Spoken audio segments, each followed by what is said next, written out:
About the Birds provides you with weekly analysis, game recaps, informative interviews, and it's all birds all the time. And welcome to another edition here. 3 straight losses is not fun. That's for sure. No. First time in a long time. Well, 2 years, 2023. Which this is not 2023, and I want to talk to you about that a little bit later. Yeah. Going to talk a little bit about the Chargers loss. Yes, was it a terrible loss? Yeah, it was sucky in the end how it happened, but I thought there were some positives. Yeah, I'm away with. That's what I was going to say.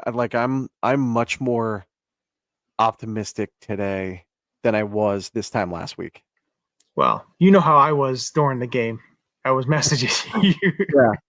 I had to mute some conversations that night, but yeah, I was much more pissed off after the Black Friday game. Yeah, than I was this game, and we'll get into why. But I feel I'm a little bit more optimistic today than I was yesterday and then the day before, but definitely a lot more optimistic than I was on Saturday of last week. Yeah, listen, it's tough when you turn the ball over that much. You really don't deserve to win. There was a lot that went into it, but I feel like there were things that they did offensively that we started to see. Which, hey, it's great. Listen, the throw Jalen made in overtime, 3rd and 16 to Devontae. I want to see more of that. I want to see, a lot of, similarities to. He had a lot of big time throws. Yeah. Listen, he had some throws that were drops. The first throw of the game, you would wish AJ would have got under it a little bit more. But the throw in the end zone. That was maybe the best ball he's thrown all year, other than that Devontae. Yeah. Catch. There was a lot of frustrating aspects of it. Like you had first and goal at the 2, and you didn't tush push, like even try. Like what's going on there? What do you think is going on? Because they refuse. I don't think they've run it other than that fumble on Black Friday. I don't think they've run it. Like, I know the percentage is down. I think they said during the broadcast they were down like in the 60% range, in the 60s in terms of success rate. So that's what the league is. We are in the 80s. But we're still running it at a successful clip. Which if you told me that I was going to run a play and 80% of the time I was going to get a first down, I'm running that play. Yeah, the Jake Elliott missed field goal before. See, this is my issue with that play, and I want to hear what your thought of it. Yeah. So there's 10 seconds left. They have a timeout. Why not just run the ball or just get to the middle, kneel it, and then call the timeout and give Jake straight away and not from the hash? Well, because it was a 60-yard field goal. I think they wanted to get. It was a 48, 47. No, I think at that point it was a 60-yarder. But they didn't get any yards. They didn't get any yards.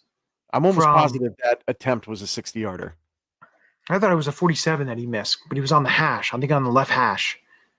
Yeah, or maybe he. I remember them talking about it being a 60-yarder and that his career long. No.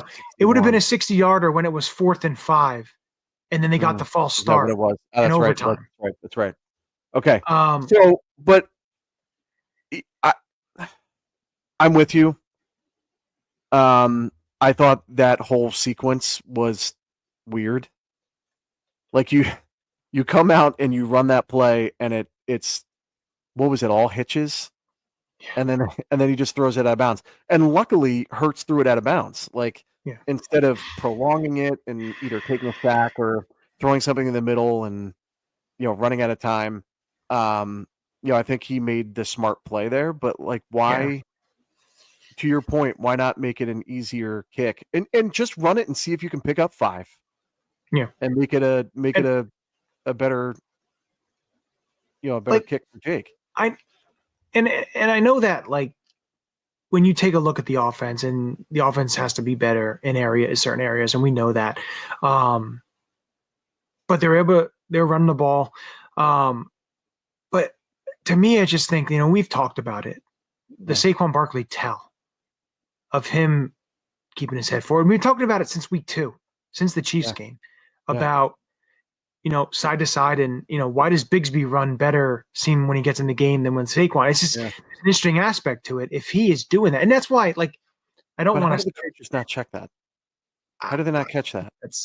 That's something that I wonder about. But I just think maybe all these turnovers and everything that happened, I'm hoping that it opens their eyes to, get a little bit better. And I think too is they go out and they score 35 points against the Raiders and win 35-17 or something.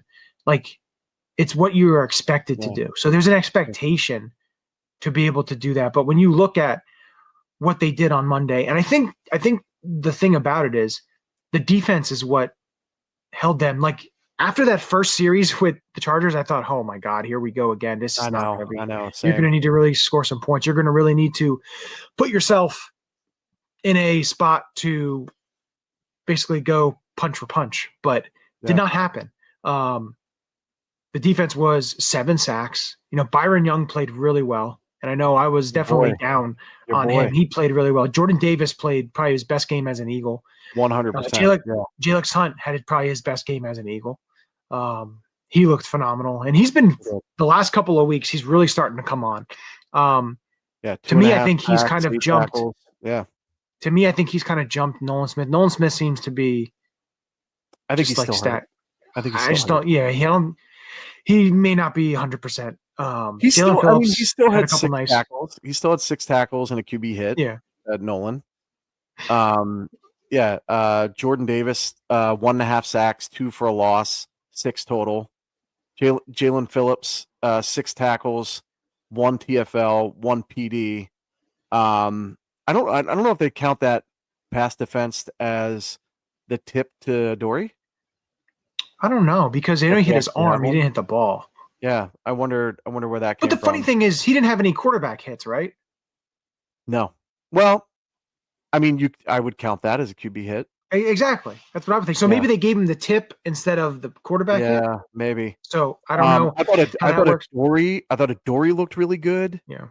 I mean, he had 2 really big pass defense. He had 5 tackles. He had a pick. Marcus Epps, we talked about him. Marcus Epps looked great, especially in the run game. I think Epps to me is just he's not going to give you the turnover plays like Makuba. Here, I have a perfect player for you. Now, is this early? Is it Marcus Epps? No. 2022 Marcus Epps? No, it's not 2022. But he's got that essentially the Michael Lewis type. Heavy hitter. He isn't he's not a star, but he's a guy that is going to be able to make a play here and there, and he's going to hit you, and you're going to feel it. And he's a solid player. The funny thing is he's who they want Sidney Brown to be. Yeah. That's how they want him to play. Just a little more controlled, continue to bring the thunder, solid in the run game. He's just where he's supposed to be. Yeah. And that's all Vic cares about. And that's what made the difference in that defense, in my opinion. And then the other thing too, I wanted to bring up, Nakobe Dean had that bad pass pro rep. You and I were wondering why Jahad Campbell wasn't on the field during that. Wasn't really, I don't know that was his fault after watching that play. It was a zone. He just couldn't recover though. Once he took that step into that zone, he just couldn't recover. Not many people can. Vidal's, not many linebackers can against Vidal ran a 4.4, I think. Yeah, he's a quick back. Speed has never been Dean's thing. But again, he blitzes like an animal. Aside from that play, he had a really good game. Yeah, very good game. I was really encouraged by the defense. They faced 13 series. Yeah. 13. The other questionable decision there that I wanted to talk about, your defense just was on the field to end that game. Not take the ball first. Take the ball. Give them a break. Yeah. I understand the ride the hot hand and maybe they come up with a pick. They're playing really well, but at the same time, like they were just on the field, and they've been on the field for like 40 minutes. Like, give him a break. Let Jalen go do his thing. He's feeling it. So my thing, like looking at that, so when we go to the offensive side of the ball quick here, talking about that game-ending interception, to me, I just don't understand if you're running an RPO, why Jalen's not giving the ball. The edge is not breaking down. He's sticking with Jalen. Yeah. And both guards, the guard, you have two double teams essentially on the tackles. So why not give the ball and get 3, 4, 5 yards with Saquon? Well, because it hadn't been working. Yeah. I don't know. I think there's a level of a lack of faith there in the offensive line. And maybe maybe I'm wrong because it is Jalen Hurts and he doesn't think like that, but like we do. Let me ask you this question though. Yeah. So this is another one where you miss Johnny Wilson. In that play? Wouldn't you think? Listen, I don't blame that play at all on Jalen. Like at first, I'm just talking about why didn't he throw it away? But the height had nothing to do with that. That could have been AJ Brown that he was throwing it to. It doesn't matter because Cam Hart came off of his man, and broke into the line of fire. 8 times out of 10, that's a touchdown. Like if you watch it again, that's just a tremendous play by Hart, who had a great game, by the way. I was really impressed by him and the way that he played AJ, but like it wasn't the incorrect read because he could have handed it off, like you said. Like if you really are going read the run first and then the pass, or if it's the pass and then you read the run. I don't know what his reads are on that, but like the end didn't crash. So you would think that the read there would be to give it to Saquon, to your point. But if it's not, like that's the right read. Like that play was open. Yeah. That Cam Hart just made a tremendous play. Like I really don't blame him there. It sucks. And at the time I was like, why didn't you just throw it away? But like that's a touchdown against most other teams.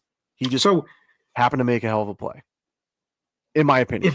If this was a couple weeks ago and how we were seeing, Jalen play a little more reserved, he probably would have threw it to Goddard and got the 2 yards or 3 yards or whatever.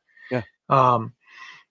At times it may backfire, but at times you have throws like we just mentioned, the Devontae throw. Yeah. Like there's like stuff the like AJ that throw in the end zone. Yeah. Like you can't be too afraid. Yes, you'll get turnovers. And yet in a couple of those turnovers, the tip ball, the AJ right through his hands. Yeah. But listen, so the only interception in my opinion or the only turnovers that he is truly responsible for in my opinion. One to Deshaun Hand. Is the defensive tackle who he threw it right to, and then fumbling it after he fumbled it. Like those are really the only two that I blame him for. Like the other one went right through AJ's hands. The other one was just a hell of a play by the defense. Yeah. Like I don't think those were like turnover worthy plays. You know what I mean? Like, and we talk. If you go back a couple weeks when we were talking about letting Jalen loose, I said I'll live with the turnovers as long as he's being aggressive. Like and that's why I'm a little bit more optimistic because I actually saw someone that was willing to make those throws and attack the middle of the field.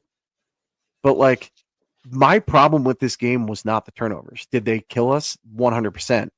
But the defense kept us in it. Yeah.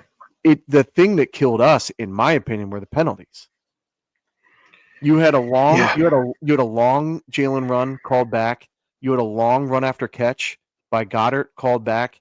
You had a missed field goal because of penalties. You had a missed touchdown to AJ because of penalties. Again, as we had mentioned before, you had that penalty and everything when you could have just ran the tush push and could have just avoided all of that. But you see what I mean? Like the thing, my takeaway from this game was that the issue in this game in particular, I'm not saying with the team in general, but you could make the argument that it's true for the season as well, but like the biggest issue with this offense is the discipline. Yeah. But and I don't know if some of those were ticky tack. The one on Juergens and Mailata, like easily could not have called them, and I would have been like, yeah, like whatever. Yeah.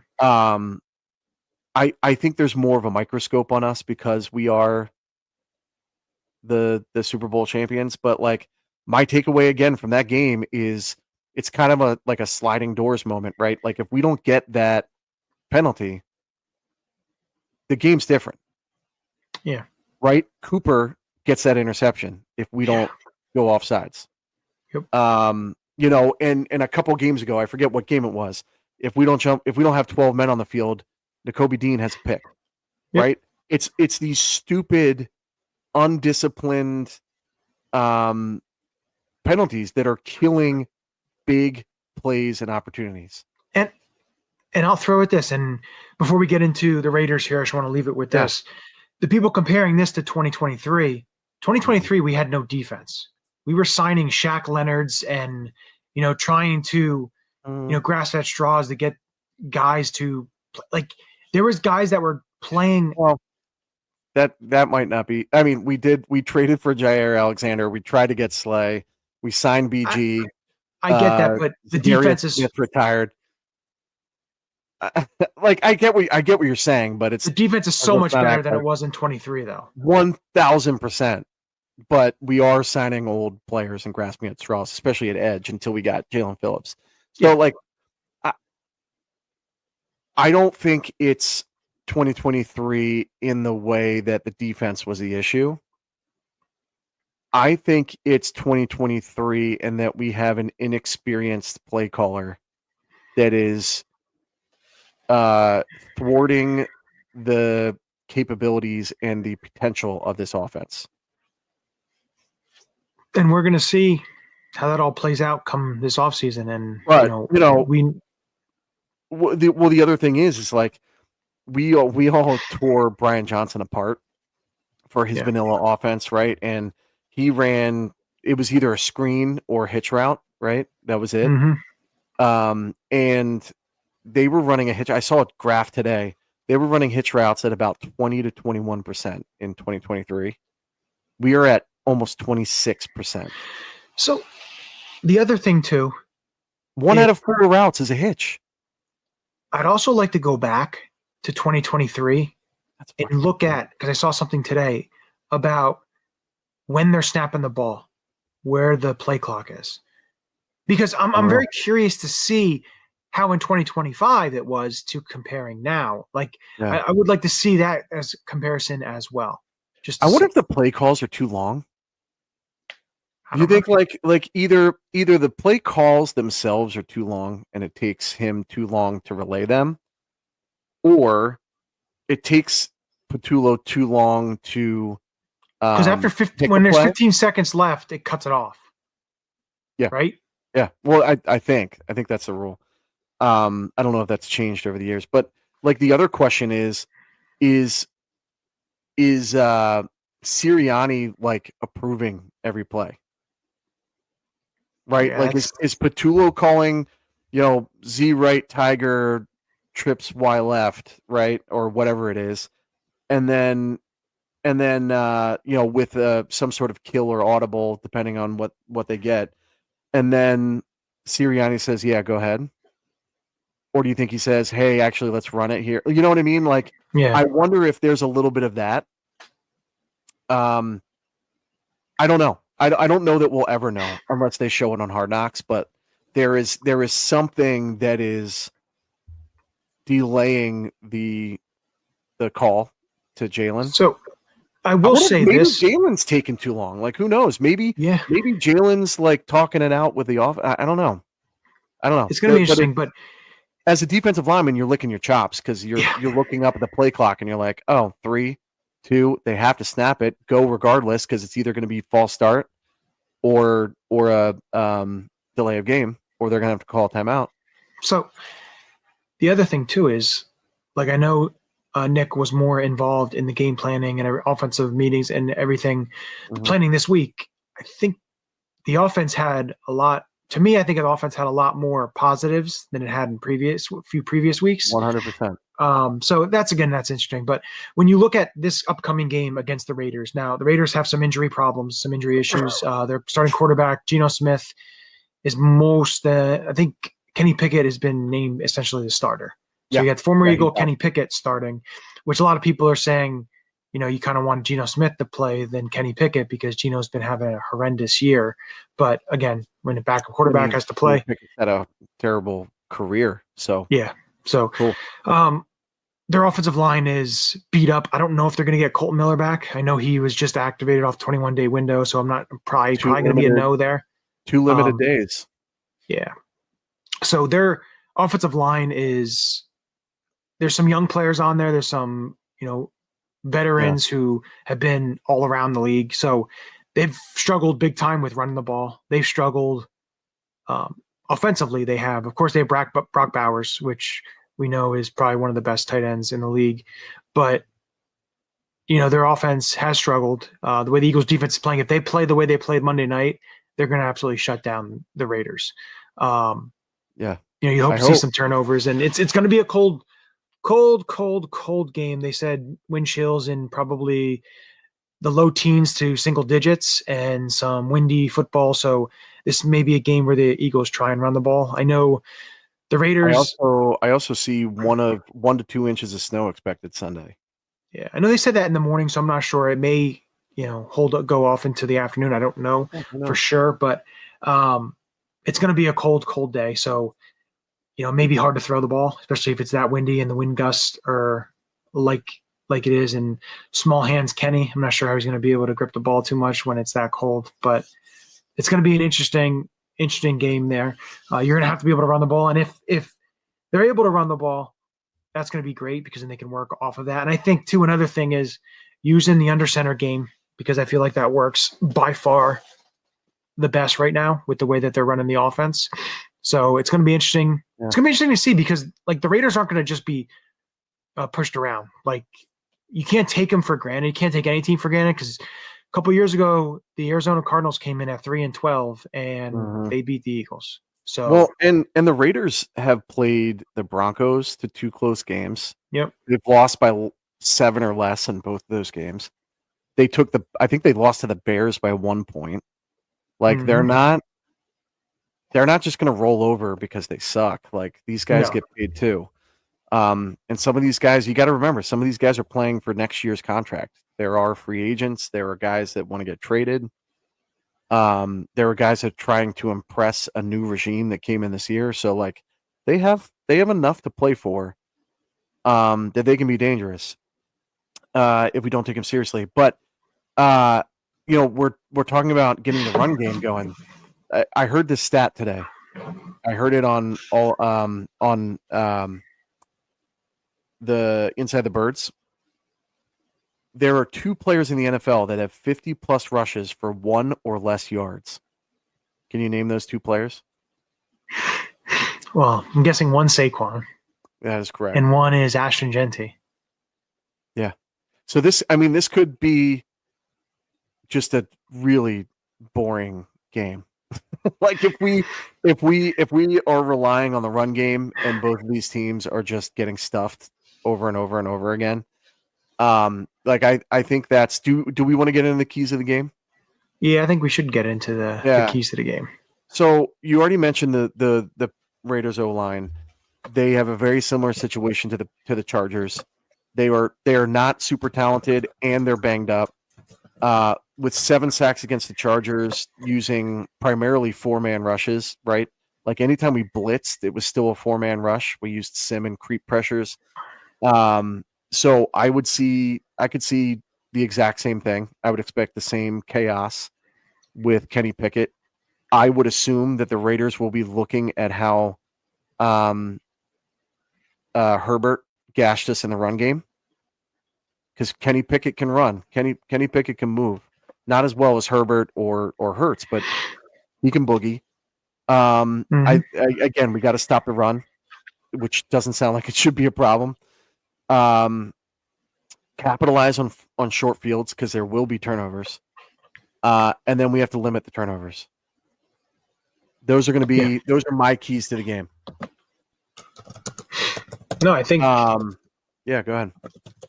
Like I think too, in like with the Raiders and their defense, and I think a lot of it has to do with you don't want to let a guy like Max Crosby disrupt the game and be a focal point. You want to take him out of the game as you can. And when you take a look at the Raiders, like they don't have a ton of flashy names. They have some young players on there and everything, but like the Eagles need to do is if they're able to run the ball and gash them that way and to be able to work off of that. I know, watching them versus the Cowboys were able to just move the ball on them. Now there was a couple turnovers that they had and everything, but they were able to move the ball.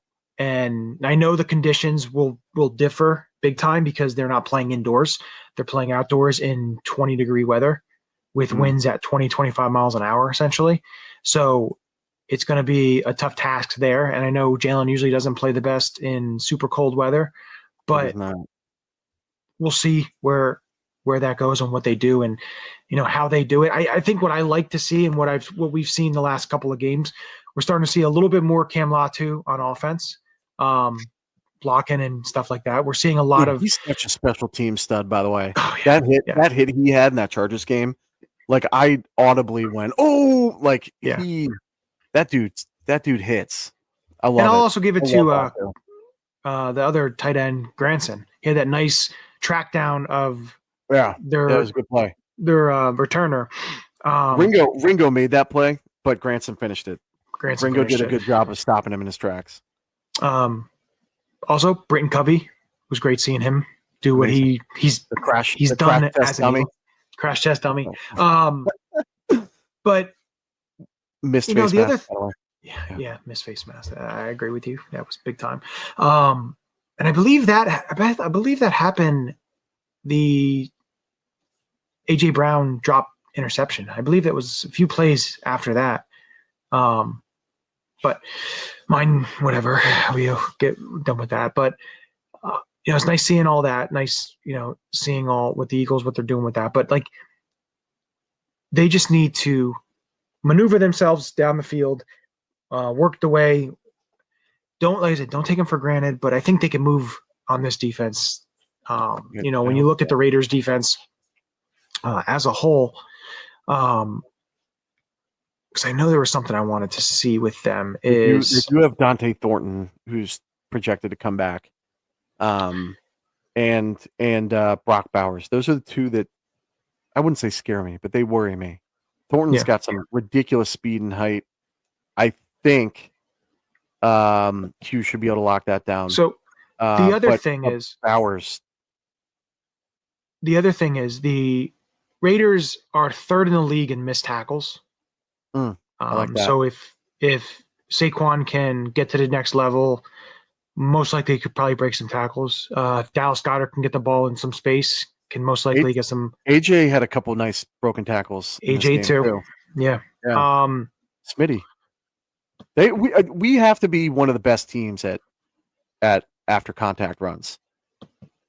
Like it's such a departure from Zach Ertz. Yeah, but I know they are. Eagles were towards the bottom of the league in yak. So, but like I'm talking about, like historically, those players have been tremendous there. We saw that on Sunday.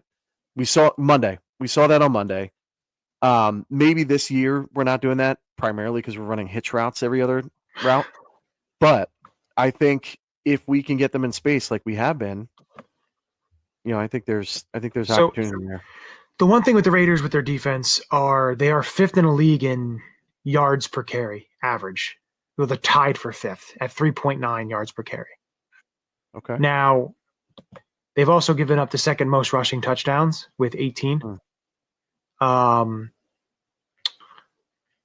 So their quarterback rating given up, the Eagles are third in the league at 77.3, which I'm sure that they should, with the way they played against Herbert, they should be able to play pretty well against Pickett. Third the Raiders are pass touchdowns too, by the way.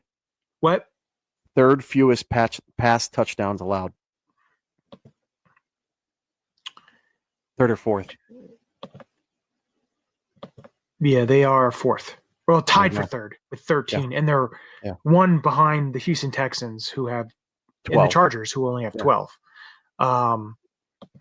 And the Vegas is 19th. They've given up 19, so more rushing touchdowns again than passing touchdowns. But all in all, like the defense, you should be able to get your yards and move the ball on the defense. Man, they have some thumpers at linebacker. And Landon Roberts and Devin White, our friend Devin White, and then Jamal Adams. Yeah, maybe that's why they're good at 3.9 yards per carry. I mean, Adams is an interesting player in that regard because he can play. He's good enough to cover. Because they also have Jeremy Chin, running backs as well. Yeah. Who has historically done well against us? Yeah. When he was I know he's beat up. Well, I'm not sure what he's. I think he missed practice on Wednesday. Let's look. I don't even think he's on the. Oh yeah. DNP on Wednesday. Limited today. The only one who missed today were Geno Smith and Raheem Mostert. Okay. Everybody else was either limited or full. Yeah. So, and I know they just lost one of their corners, Kai Blue Kelly, he's kind of been a hit or miss for them, but he's been getting some turnovers for them at corner. So they had Darian Porter, one of their young players, playing. So, they had him moving in there. But Iowa like State. I said, yeah, I believe so. Yeah. I wouldn't take him. I wouldn't take him lightly. But again, if you're the Eagles and the amount of talent that you have compared to the talent that they have, it shouldn't be a contest. But again, which will bring us to good old segment we like to call "You Like a Locks." It's time for the You Like a Locks of the week. Who's your lock? All right, You Like a Locks from last week. You had Q with his first interception, which was not fulfilled. I had Saquon will run for 100 yards, and I got that.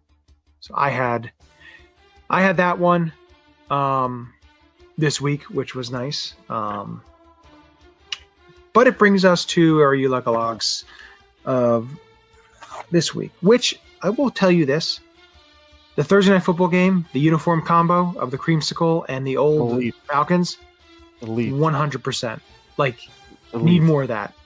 Plus, Throwback Thursdays. I've been saying it for years. Listen, every team should be required to wear a throwback jersey on Thursday, away or home, and it should be Throwback Thursday football. So this is what I've come to, something I'd like to see. All the networks do. Yeah. NBC, it's whatever. They don't have to do it, but definitely CBS and Fox. I need to see a retro week where they use, so like all the games can use different variations from the past year's scoreboards and graphics. Yeah, I think that'd be great. It really can't. It's really not that difficult. It should be something that should be easily accessible and easily used. Because I'll tell you right now, the one for CBS is okay, but the one for Fox, I don't like it. I just think to me, it's just bland. Like I remember, like one of my favorites was probably the 2003 season. The top bar there, they had the team logos as essentially as the score thing, and then the score next to it. Like, bring that back. Like, let me see more of that. I'm in. I think they could do a lot more than that. A lot more with it. Like, and marketing brain here. They could be selling these jerseys on Amazon. They could have ads where you just scan a QR code and buy the jersey on Amazon. Like, there's so much they could do here. And I'm sure it's coming, but they could be raking in a fortune by doing throwback uniforms on Thursdays. Anyway, I would agree with you. Anyway, what's your lock? Brings us to our locks here. and I will go with Navy beating Army. Wow. Okay. That's it. Just straight up. Outright. Straight up, Navy beating Army. You're not taking points or anything? Okay. No. All right. Straight up. I like it. My lock is actually I'm gonna stick to this game, the Eagles Raiders. I'm probably the only person in the fan base that got excited that Charlie Hewlett is coming back.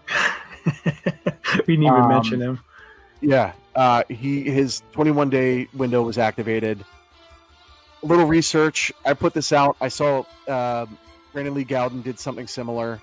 I just like to say mine came out first. Anyway, Jake Elliott was perfect with Hewlett snapping. He has missed 5 field goals since. With what is it? Adamitis, whatever. Not gonna work here anymore. Nope. So Hewlett is back. Jake was perfect. My lock is that Jake is perfect in this game. Jake gets back on track with his snapper, and the operation gets back on track. Okay. Even in the wind and the cold, I like that. Even in the wind and the cold.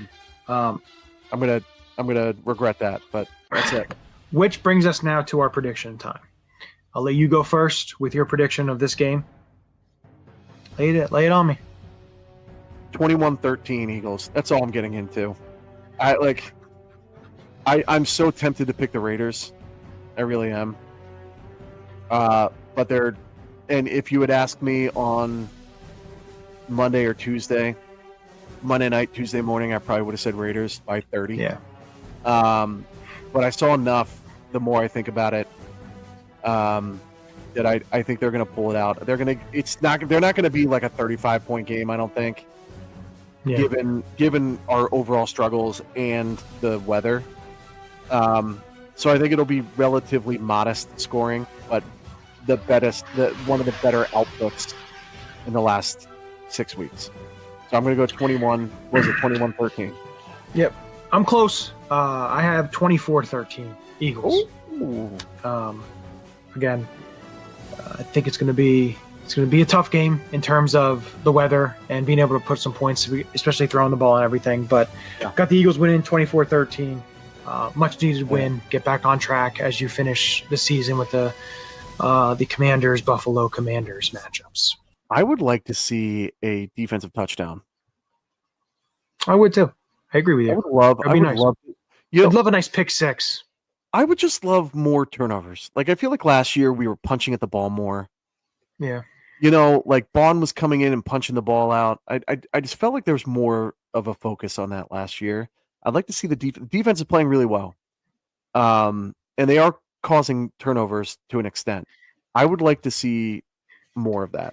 I would like to see if and when they cause turnovers, I'd love to see touchdowns as a result of them. Because then you can start literally laying the smackdown on these teams and scoring some points. Yeah. You get short fields, score touchdowns. More of that. I'd also like to see our return unit keep it up. Yeah. There were some nice returns in the punt and kick return game last week. I like to see them capitalize on that. I like the way that Covey was running it, and I'm pissed that it took this long to put him in. I agree with you. We get him at training camp? Right around there? I think so, yeah. I think we had in the practice squad. Yeah. That's infuriating. Yeah, you live and you learn there. But if you're listening, guys, be optimistic. Be optimistic. Be optimistic. We can still do this. Jeffrey Lurie is optimistic.